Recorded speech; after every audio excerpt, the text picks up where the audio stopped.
కేంద్ర రాష్ట్ర నిధులు కలిపి రైతులకి 20,000 పక్కాగా ఇస్తాం. మొదటి విడతగా 7,000 ఆల్రెడీ ఇచ్చామని చెప్పారు మంత్రి అచ్చెన్నాయుడు. గత ప్రభుత్వం డబుల్ ఎంట్రీలని 2 లక్షలు తొలగించారని అచ్చెన్న చెప్పారు. ఇక మరో 3 లక్షల మంది కౌలు రైతులున్నారని, కౌలు రైతులకి 2వ విడత సాయం అందిస్తామని చెప్పారు అచ్చెన్న.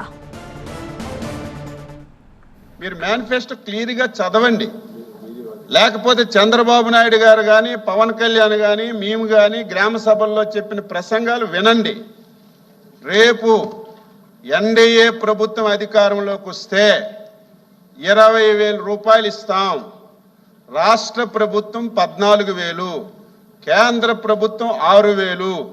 ఈ రెండు కలిసి కేంద్ర ప్రభుత్వం ఎప్పుడు విడుదల చేస్తే ఆ రోజే మా వాటా కింద మేము ఇస్తామని చెప్పి స్పష్టంగా చెప్పాము అధ్యక్ష.